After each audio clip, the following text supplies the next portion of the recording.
Good morning. Good morning. Thank you for the warm introduction. Very delighted to be here with you today. If you have any adjustments that need to be made to the audio, we'll pass that feedback on, but can you hear me? Yes? Okay. How many of you have met somebody new this morning? Raise your hand. Almost everybody, okay. How many of you see at least one person in the room who you don't yet know? Okay, equally as many. All right, we're prepared then. What I'd like you to do is think about perhaps the introduction that you had this morning to somebody new, and then maybe a typical introduction that you make when you meet somebody new. And then in the next few minutes, very purposefully, aim to create a positive connection with somebody.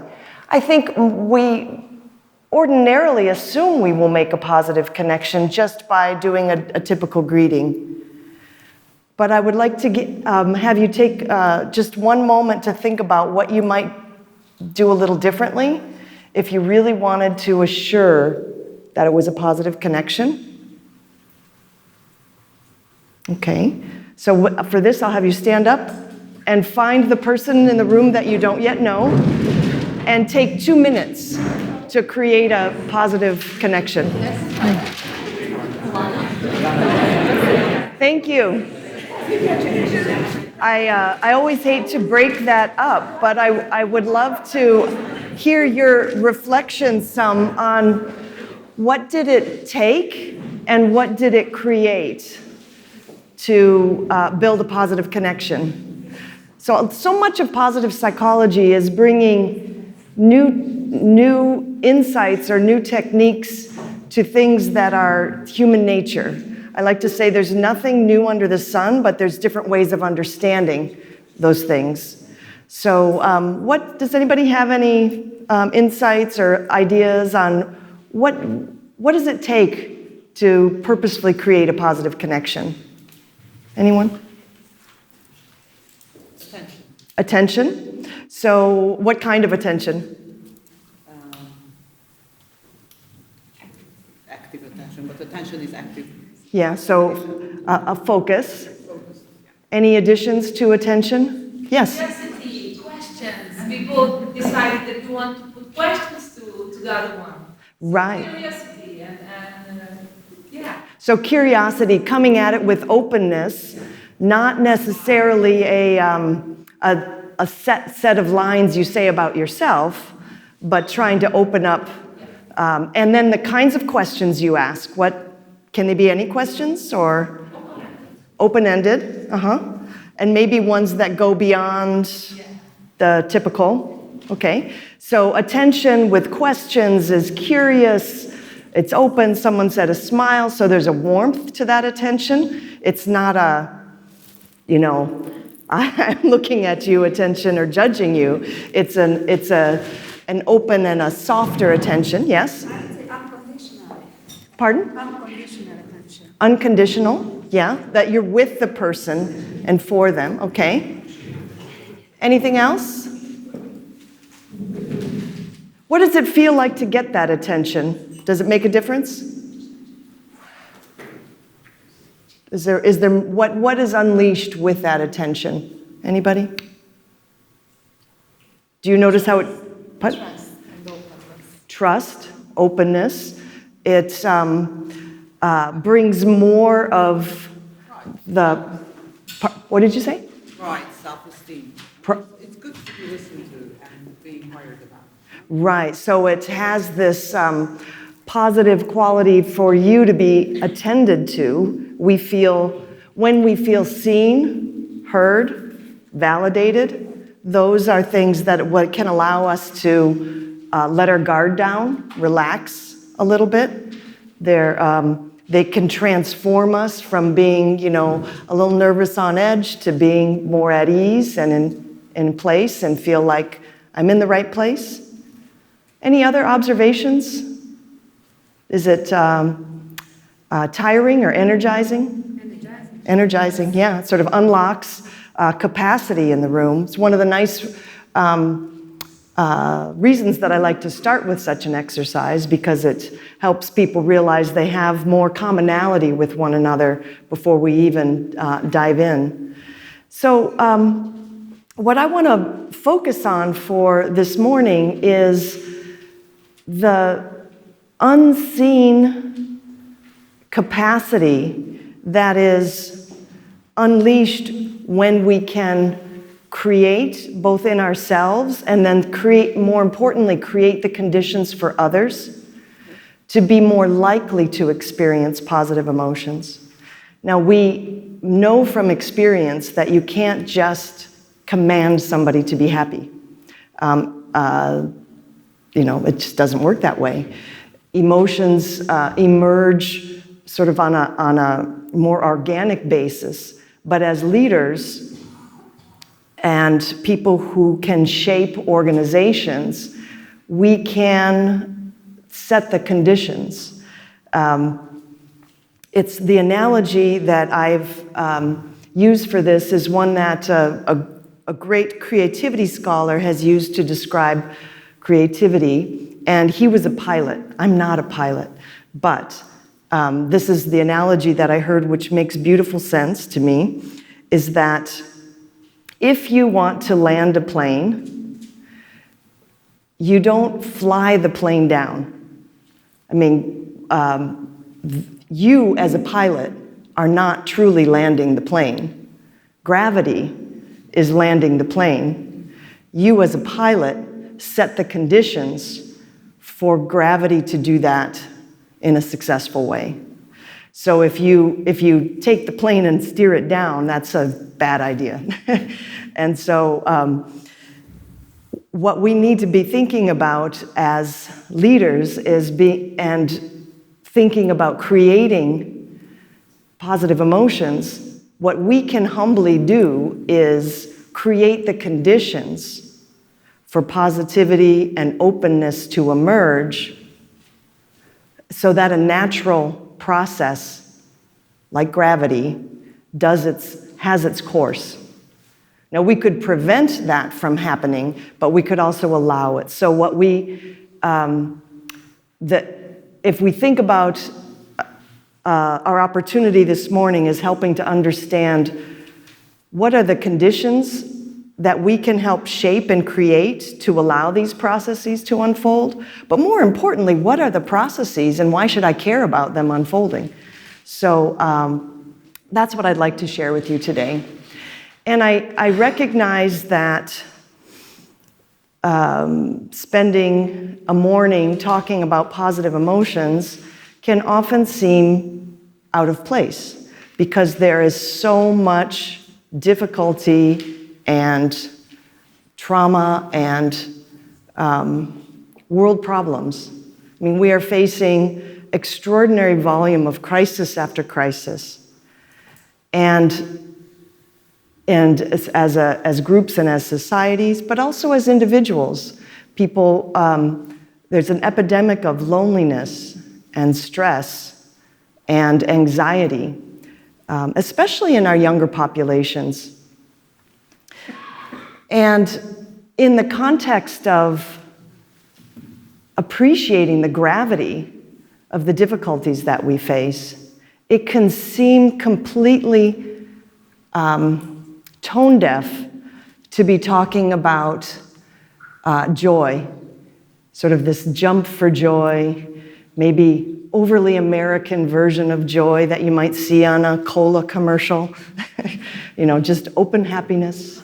We treat positive emotions with such superficiality, and most often we see them in marketing attempts to influence people, and so we become a little distrustful of positive emotions. And one of the things I just want to emphasize is that this is only one kind of uplifted positive emotion. There are many others, and what I want to talk about is the kinds of things I want to share are about the whole set of positive emotions, which also includes feeling, deep in your bones grateful for the good aspects of your life and the hope that we can cultivate. Feeling that in those particular situations where, some situations may be difficult, but this situation is good and I want to cherish it. Being in the natural environment or being with loved ones. Sharing a laugh with a friend or a child or a colleague. Being inspired by great leaders.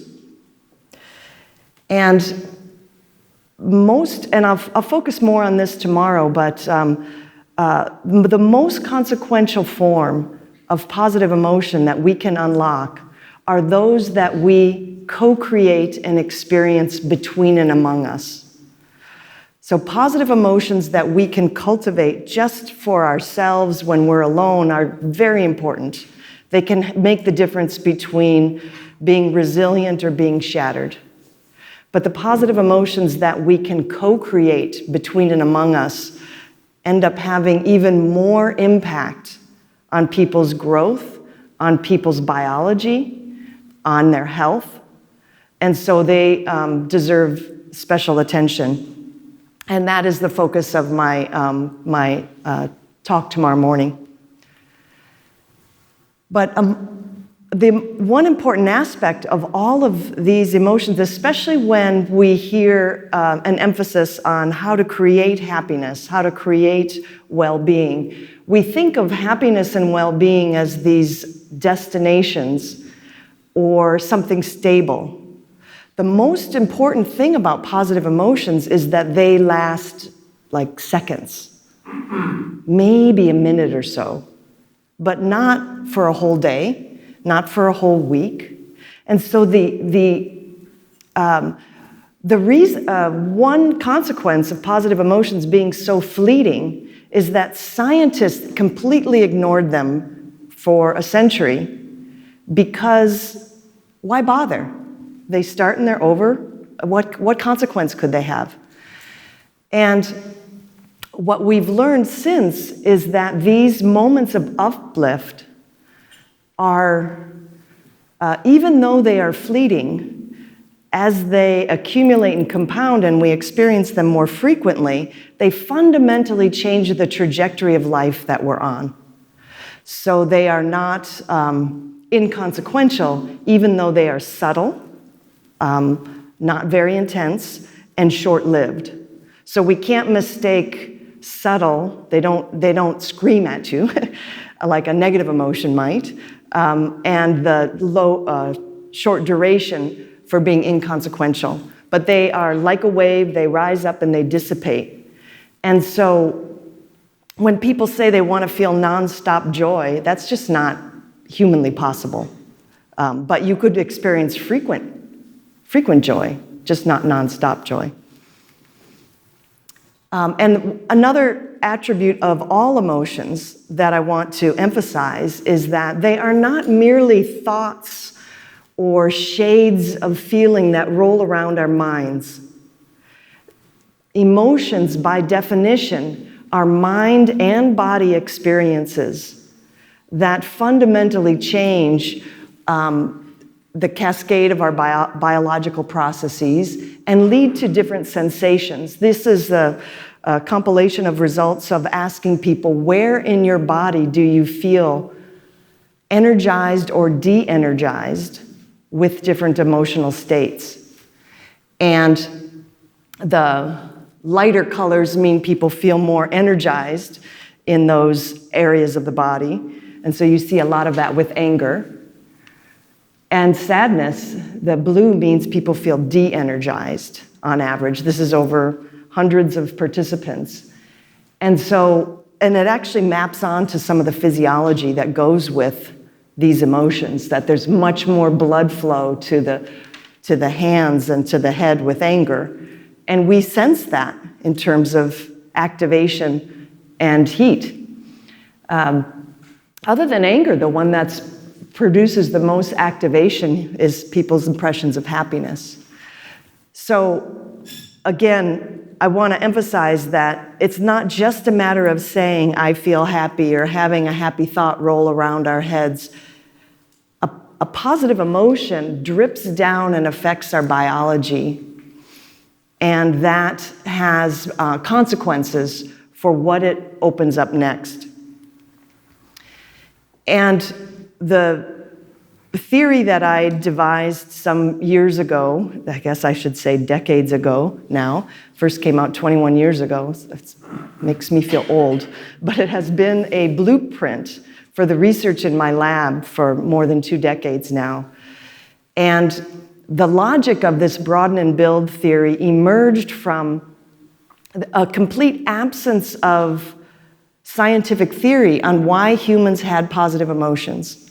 When I arrived to work on this question, right after I got my PhD, the main explanation for why humans had positive emotions had to do with procreation. So there was the idea that, well, positive emotions attract us to other people, we procreate, and that creates the next generation. And that was all there was to it. It was saying negative emotions are about survival, positive emotions are about reproduction. That was sort of the basic understanding. And I thought that certainly couldn't be the case because we have so many positive emotion experiences that have nothing to do with mating and child rearing, and we have to be able to understand those. And so the broaden and build theory is an effort to provide an explanation for why positive emotions are part of fundamental human nature all over the world and how they contribute to our survival.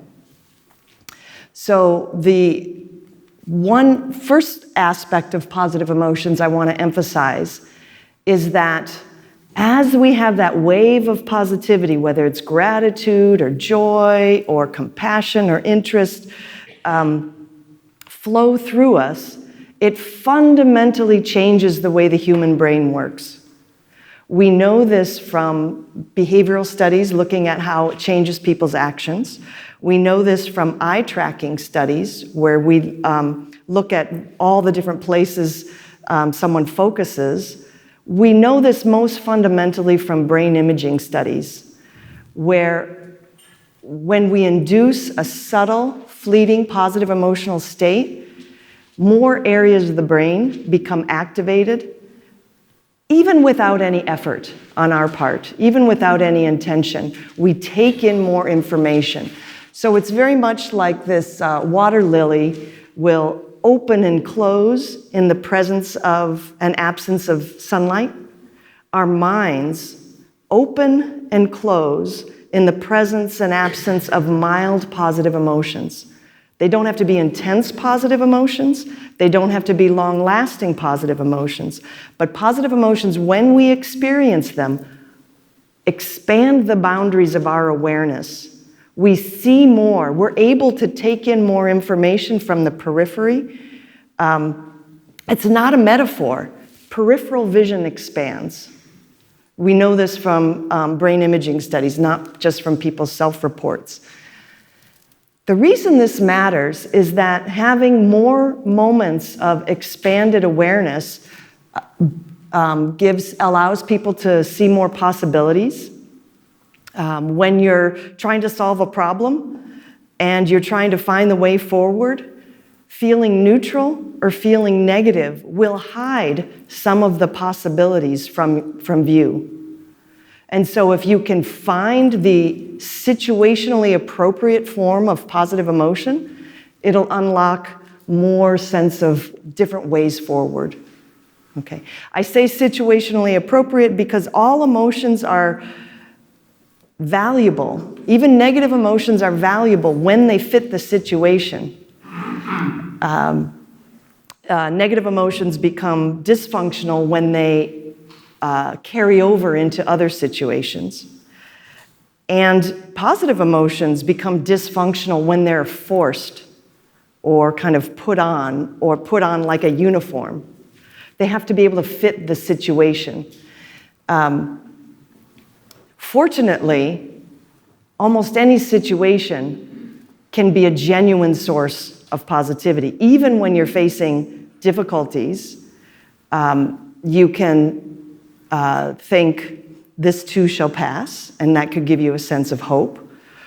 Or you could think, at least I'm not in this alone. Let's work on this together. and that can give you a sense of sort of energy and excitement.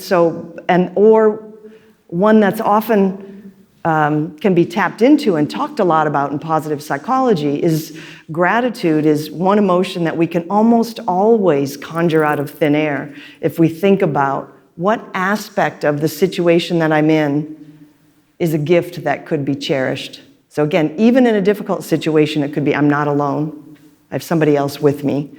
Or it could be, oh, there's this difficulty, but look at all the comforts I have over here, or look at the beautiful day, and you can draw on that for energy. So as positive emotions broaden awareness, they unlock possibilities, they create more creative problem solving. This is something that all organizations need because we face new and never seen before problems day in and day out. And so we need to find creative solutions to those. Positivity provides the mindset that supports creative problem solving. And it creates more openness. And openness is vital because it's really important to recognize that not all good ideas come from our own minds. Many good ideas come from those around us, but if we're not open, we won't recognize that. So having a sense of positivity allows us to recognize the good ideas that somebody else might have without just assuming that they're not good because they're not mine, which is a very human thing to do. Positive emotions create these subtle mind states that put us in a position to get to those places that we know we need in our organizations and on our teams. Openness, creativity, resilience, a sense of possibilities. And then having more moments like that are not just good in and of themselves. So positive emotions, we know so far, they feel good. That's a nice thing about them. But they also fundamentally change the way the brain works so that we have a different mindset. And that mindset has value. But having more of those moments is consequential and supported the survival of our human ancestors because it sets us on trajectories of growth where without even intending, we become a better version of ourselves. We become more socially connected. We build bonds and friendships. We become more resilient. We have more kind of tools in our toolkit to deal with problems that we face.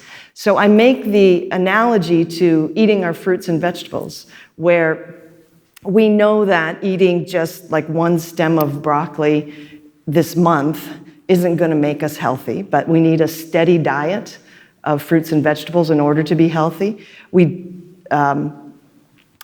also need a steady diet of positive emotions in order to be the best versions of ourselves next season. So the diet we have today of emotions sets us up for our health and capability next month and next season.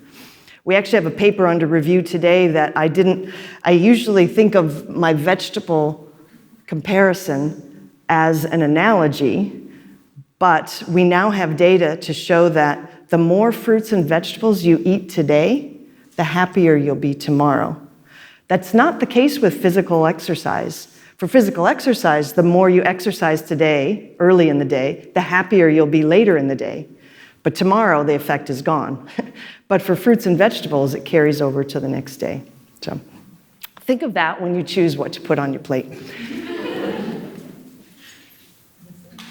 And some of the ways our steady diet of positive emotions change us are deeply physical. And again, emotions are mind and body experiences, so this is not surprising that some of the ways they affect us in the long term would be to create durable resources like physical health. In our earliest studies, we used survey instruments at the beginning of a study and then 3 months later where people were rating their traits.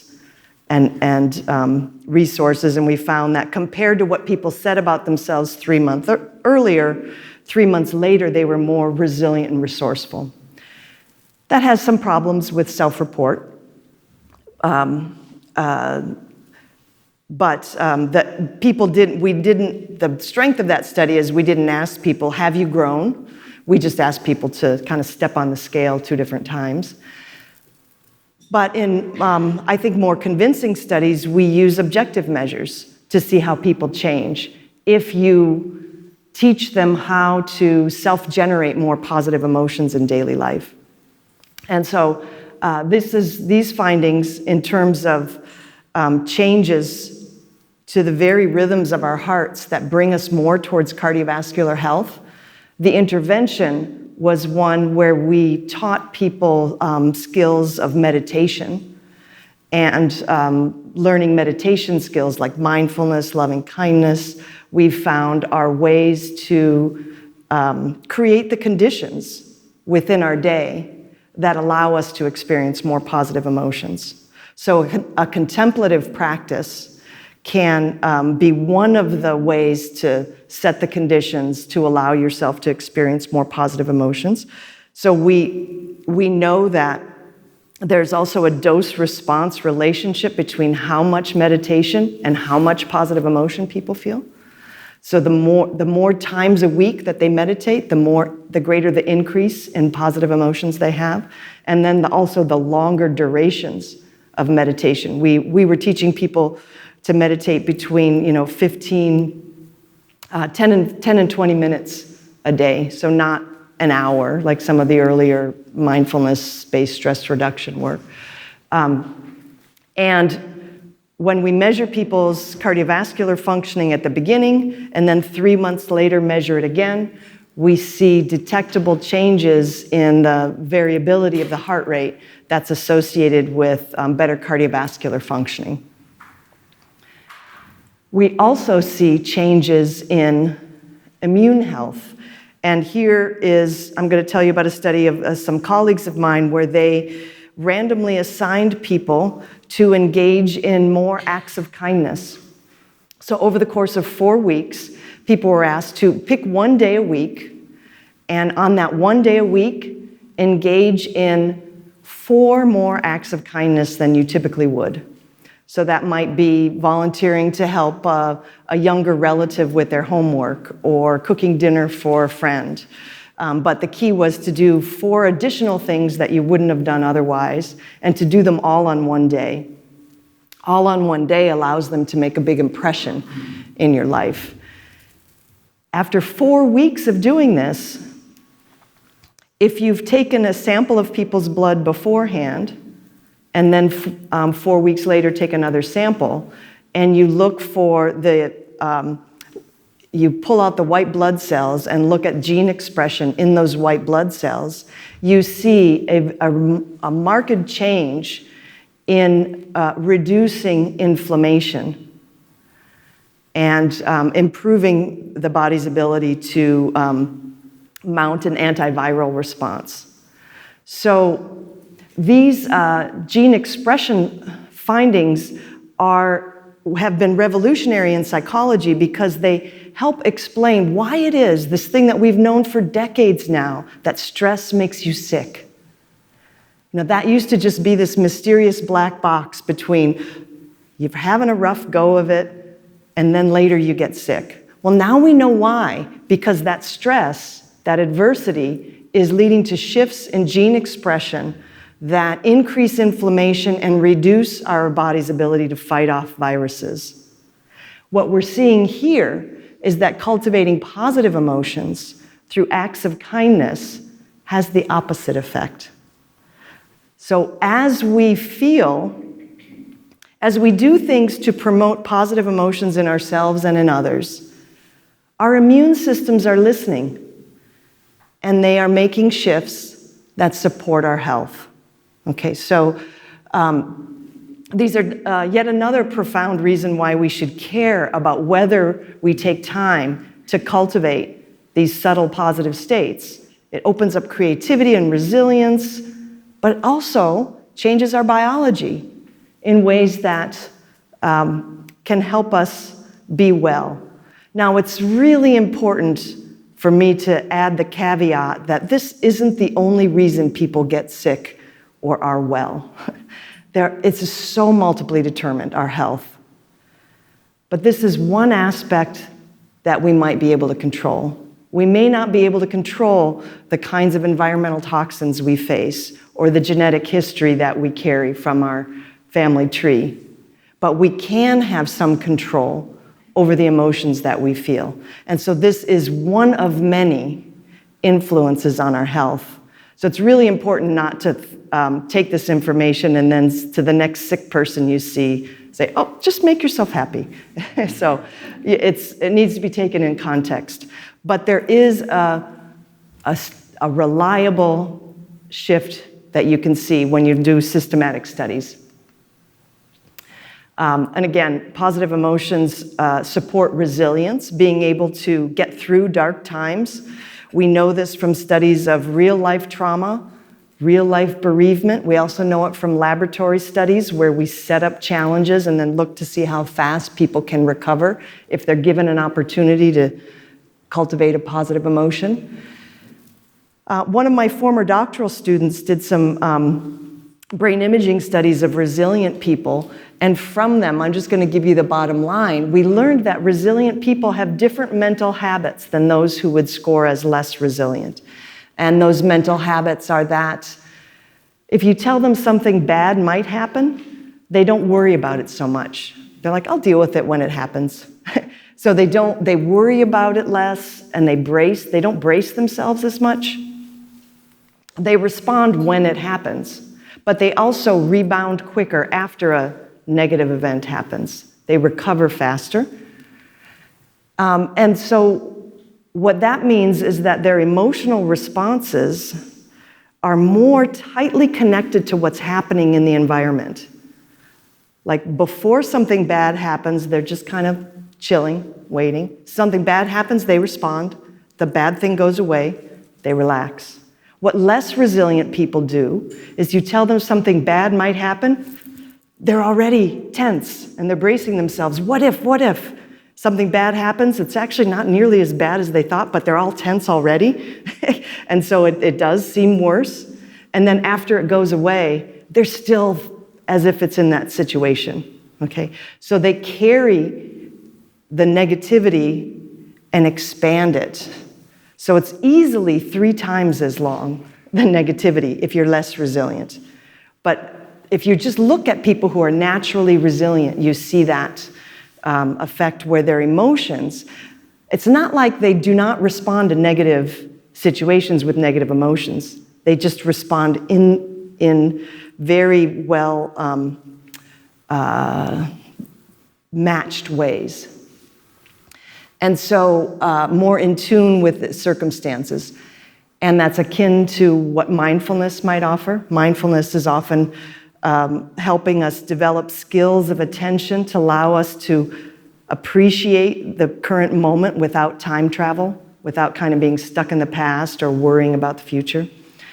And also, one of the best definitions of resilience that I've heard is having your emotional responses be exquisitely attuned to the ever-changing nuances of the situations that we face. The situations that we face are changing constantly. And if our emotions are in tune with that and not, we're reacting to something that happened back here and missing what's happening here, resilience is being able to be in those moments.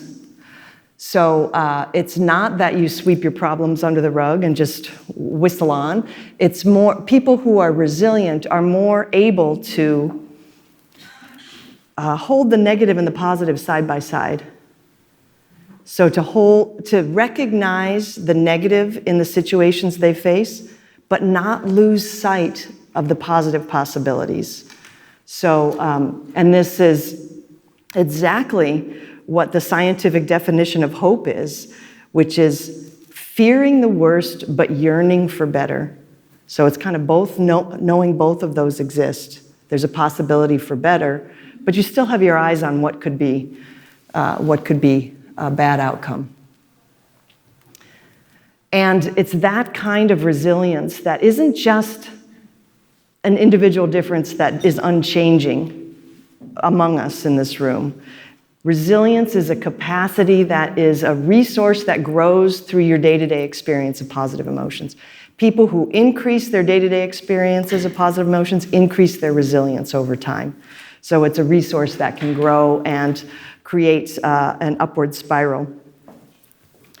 The upward spiral phenomena is really vital in positive psychology because it's, we've all can recognize when we see somebody else or maybe ourselves in a downward spiral where you feel bad and you do less and you feel worse and you do even less and then you feel really depressed.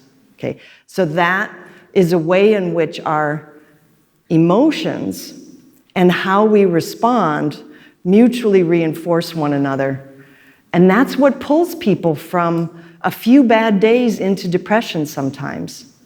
There are other biological routes to depression as well, but those biological routes get speeded along by this downward spiral. The fact that how we behave and the emotion are just mutually reinforcing. There's also a mutual reinforcement that goes along with the positive emotions, that as we experience even a mild positive emotion, we have that opening of awareness. And with that opening of awareness, we can spot more sources of positivity, which keep our minds open.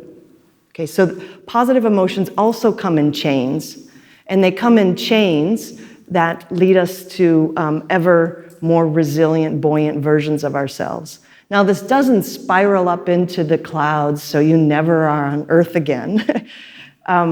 Life gives us reason to fall off this spiral all the time. And so you don't have to worry about floating off into the angels with a positive upward spiral. We have to deal with the reality of the difficulties we face all the time.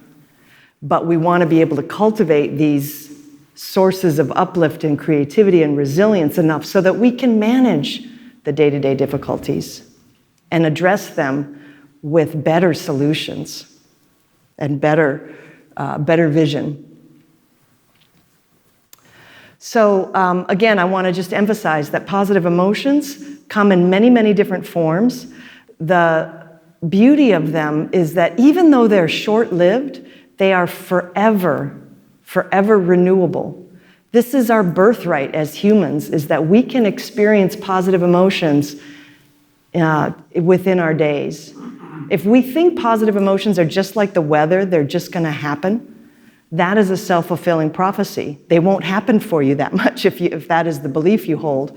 But if you hold the belief, which is much more accurate, that they are within our grasp if we set the conditions, then we can create those conditions more often. So I want to turn now to thinking a little bit more about the practical side. I wanted to be able to give you enough of the science so that you can appreciate that the practices are not empty or not just a gimmick, which is, this is the biggest criticism that I have of positive psychology. As I go around the world and teach people about positive psychology, sometimes the first thing people will say is, what's the activity? What is it that I need to do that's going to make people happy, make me happy, make others happy? Tell me the activity.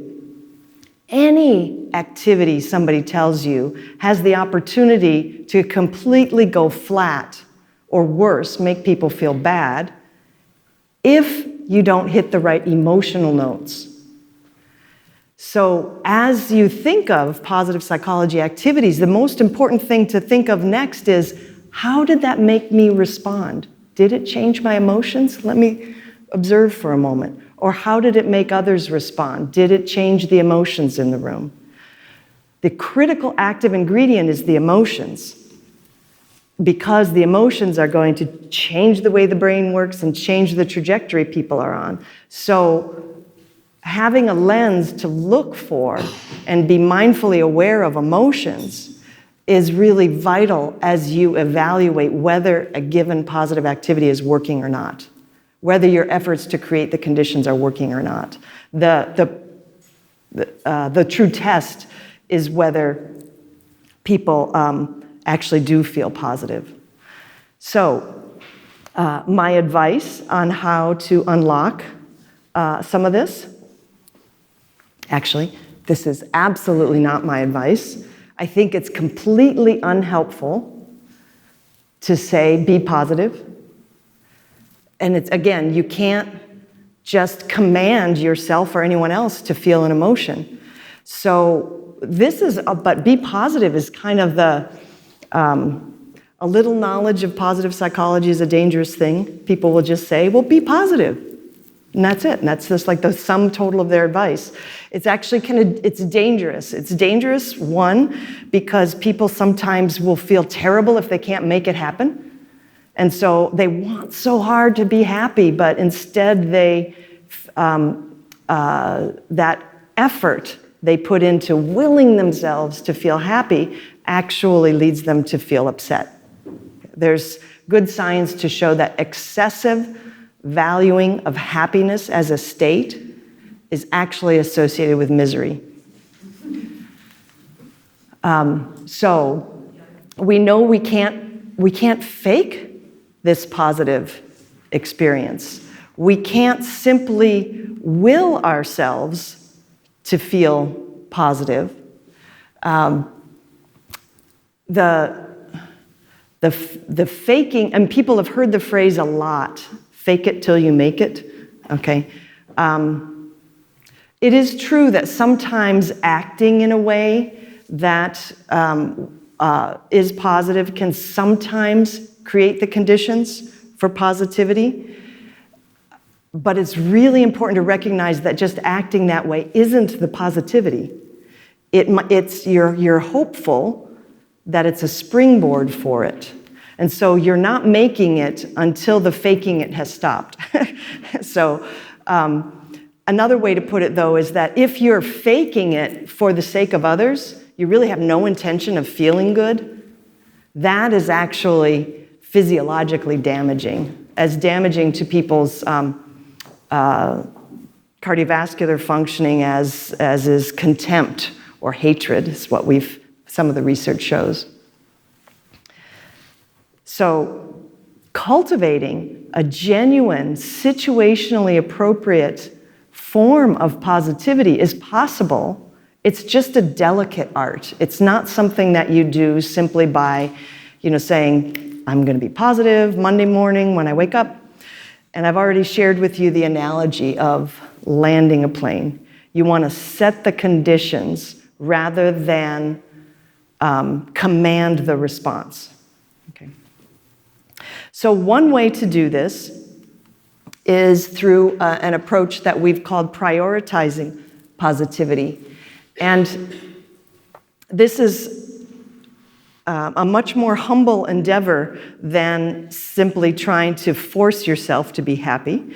But it's based on wisdom of knowing the kinds of things that in the past have led you to feel positive emotions, and then to prioritize those opportunities within your day that have this sort of experiential turn, that aren't just about getting something done, but that are also about feeling something positive along the way. And so this could be characterized as, the effort people put into planning their day or planning their team activities or planning the organizational rituals around ones that at times are likely to yield a positive emotion. Now, it's important to have the humility to know that it's not necessarily going to lead to the positive emotion.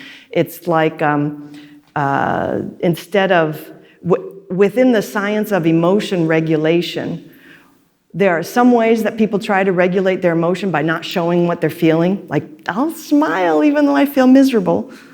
That's expression-related emotion regulation. And then there's the kind of emotion regulation that you do before the situation ever starts, by selecting which situation you want to put yourself in, or modifying the situation to create more opportunities for positivity. Modifying the situation, whenever I go into a small classroom, I'm teaching, I take the students out of rows and put them in a circle. That would be situation modification as an effort to create more positivity.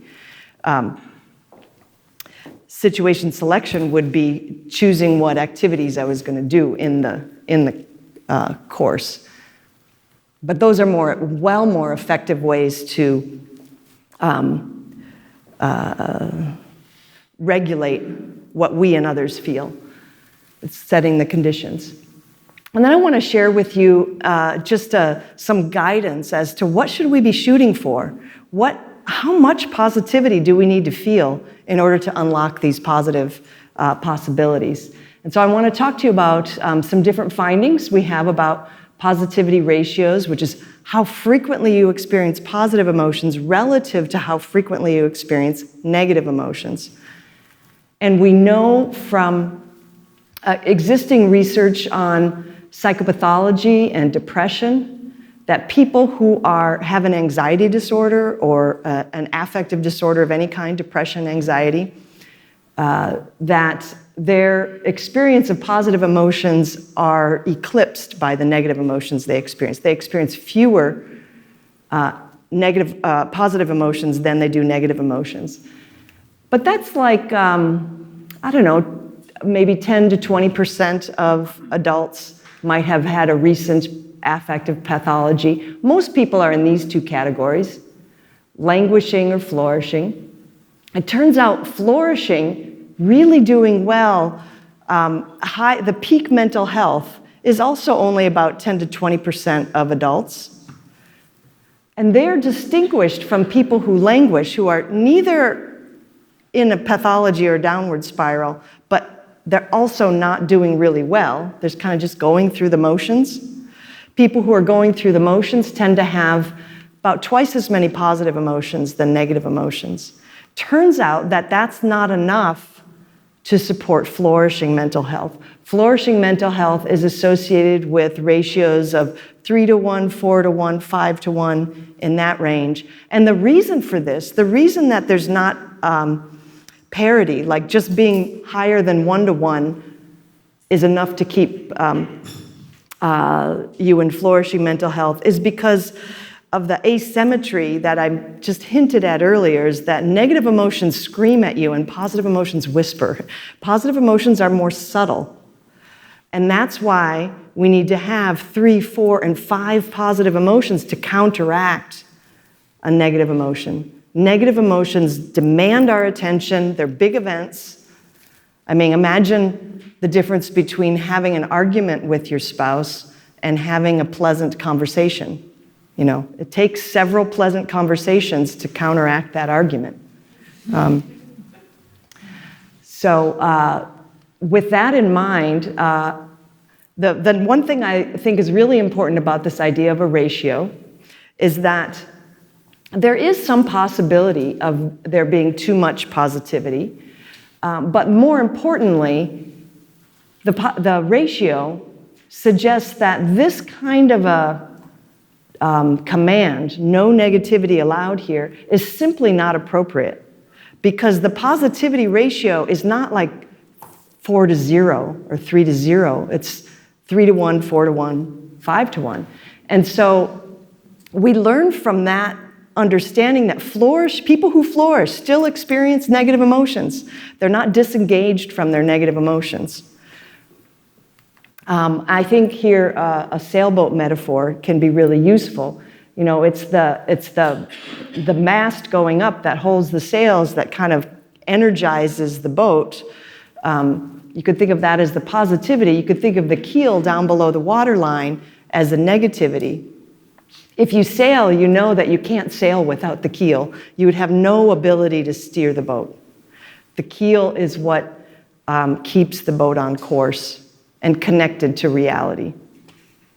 So negativity is necessary. It is really important, I think, to distinguish between gratuitous negativity and necessary negativity. I gave you a clue to this earlier, that negative emotions are useful and functional when they fit the situation, when they're in proportion with the difficulty that we face. Gratuitous negativity might be negativity that is being conjured up and talked about now about an event that happened some time ago or may not happen, or is used just for amusement or for an attack. I guess we see a lot of that currently, especially in the US. But gratuitous negativity as a way to get attention, and we use negativity to get people to listen to us. So a lot of that kind of negativity would be gratuitous. And so the nice thing about a ratio as a goal is that there are several ways to raise a ratio. You can increase the numerator, decrease the denominator, or both. Okay, so to raise a positivity ratio, you can work on either side of it. So my advice about positivity ratios is that the higher the better within bounds.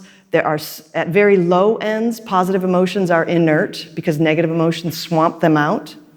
And at very high ends, there's some suggestion, less evidence, but some suggestion that having very, very few negative emotions in your day-to-day, week-to-week repertoire, not day-to-day, it's okay to have a day without negative emotions, but a month without negative emotions is probably unrealistic, is that people might be defended against connecting with reality.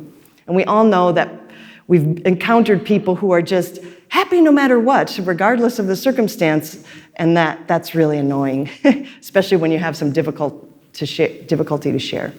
So one of the things that I'd like you to do, this is a resource for the future if you're interested in calculating positivity ratios. It's a website that I've created, but right now I want to focus on enhancing positivity ratios, give you just a handful of suggestions. I said be positive is a terrible motto.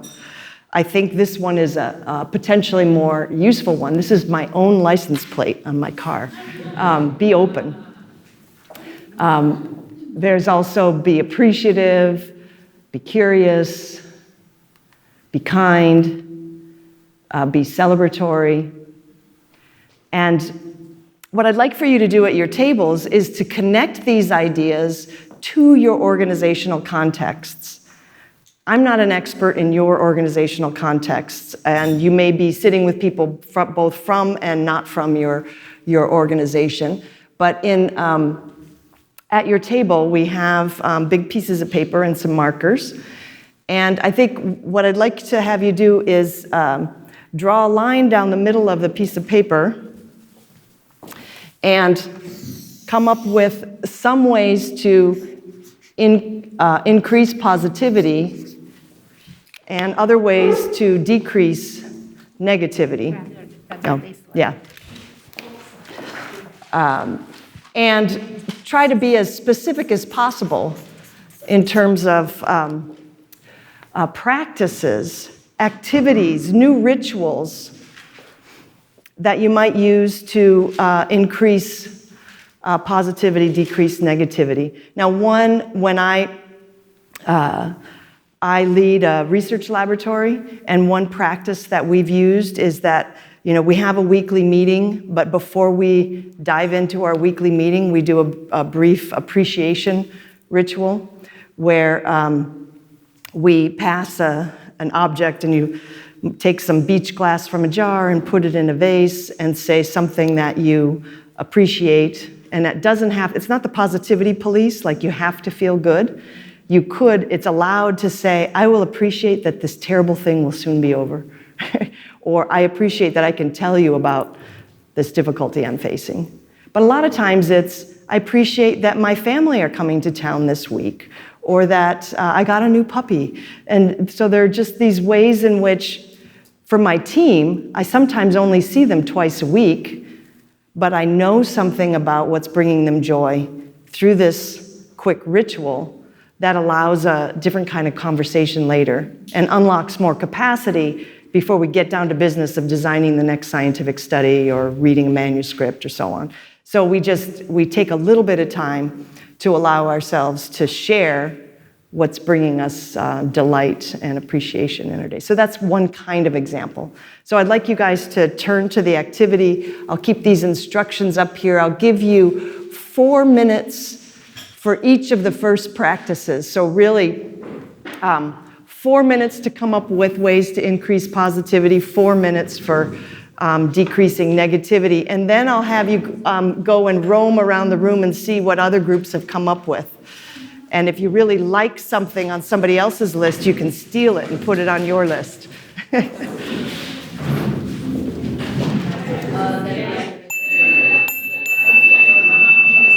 If we could come together right now as a whole group.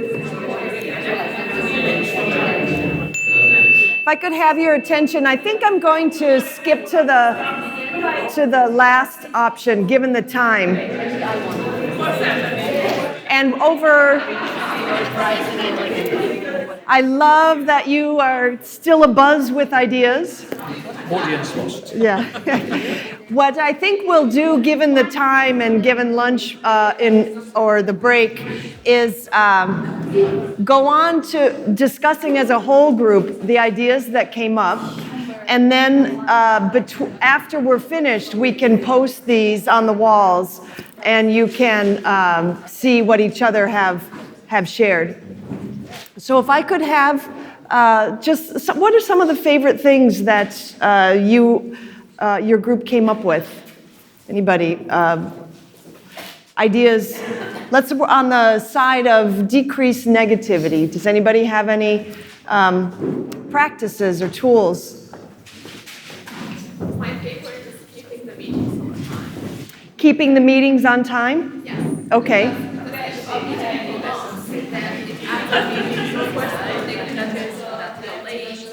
Uh-huh. So if you're a leader and you can enforce that things start on time and stop on time, right? To really respect that, we set this amount of time instead of creating that kind of passive hostility that comes from keeping people beyond, yeah. Or at least at the very thing I've noticed is that you recognize when the end time is and say, any of you who have to leave, feel free to go. If you want to continue to have the conversation with me, feel free to stay. So at least you give people their opportunity, not held captive. Okay, any other ideas on the reduced negativity? I think that's a great one.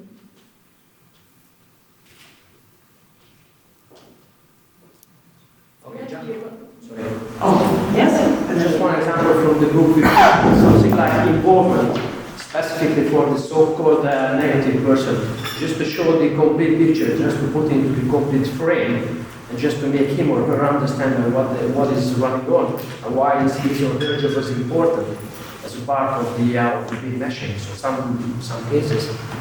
So helping Helping somebody feel validated and heard, like their perspective is really important. First of all, sharing the info, and then one more level up is a kind of an involvement. Mm-hmm. Feeling is that I am or somebody is involved, not just doing the same monotonic job day by day, just showing the big picture, right? Making her feeling what is the importance of the job. That's a really important aspect of helping people see that what they do is contributing to the whole, even if it's coming with some, because when people don't feel seen, they sometimes have to keep complaining to be seen. So give the attention, and then the negativity can dissolve.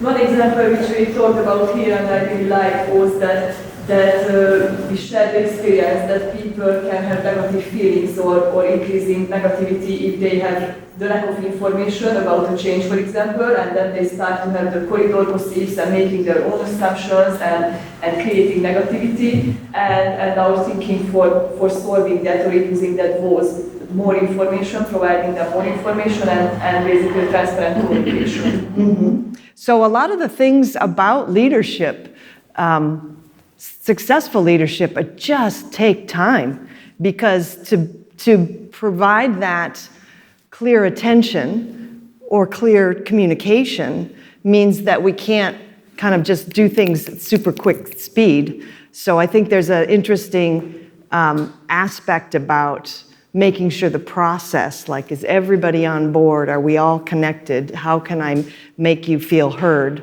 Those kinds of things can't be rushed, to do them well. Let's turn to the increasing positivity side. Does anybody have any ideas for how this might work in their own organization? Yes.